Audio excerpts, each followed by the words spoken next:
नमस्ते। कवि रामप्रसाद गेवालीको उज्यालो यात्रा कविता लिएर उपस्थित भएको छु। यो कविता अनुष्टुप छन्दमा विरचित छ। अनुष्टुप छन्द भन्नाले श्लोके षष्ठम गुरु ज्ञेयम सर्वत्र लघु पञ्चमम द्वि चतुष्पादयो ह्रस्वम सप्तमम दीर्घमन्ययो। अनुष्टुप छन्दमा रचना गरिएका कविताहरूमा चारवटा पाउ मध्ये प्रत्येक पाउको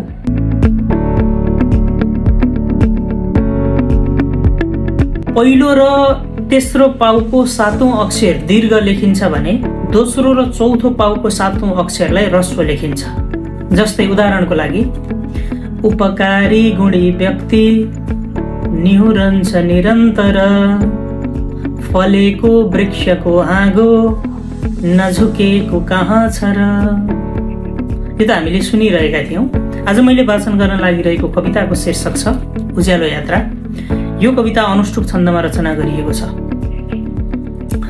कर्ममा छ भने शक्ति जङ्गलै बन्छ नन्दन घोटिएर सयौं पल्ट दाउरो बन्छ चन्दन भएमा उच्च संकल्प छैन केही असम्भव संकल्पैले बनेका हुन् महान मान्छेहरू सब जसका कर्मले बन्छन् जिन्दगी हाँसिला सुखी अरूको लिनुमा भन्दा दिनुमा बन्छ जो खुसी ईर्ष्या द्वेष हटाएर जो छर्छन् प्रेम सौरभ तिनै मान्छेहरू बन्छन् विश्वका निम्ति गौरव जसका भावना हाँस्छन् मनमा रागिनी भरी जसका जिन्दगी बाँच्छन् रातमा चाँदनी छरी जसका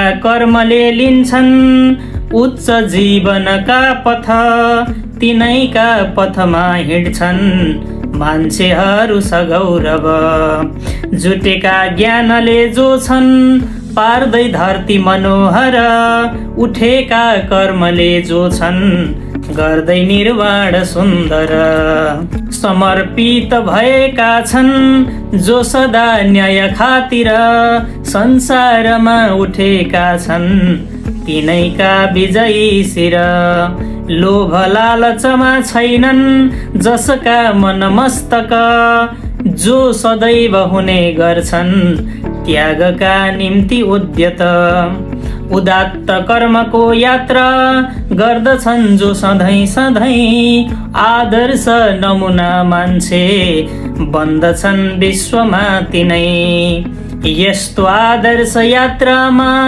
कहिले चलुला नि म चन्द्र सूर्य बनी आफै कहिले बनुला नि म आफ्नै पौरखले बाटो कहिले खनुला नि म सर्वोच्च कविता आफै कहिले बनुला नि म सर्वोच्च कविता आफै कहिले बनुला नि म।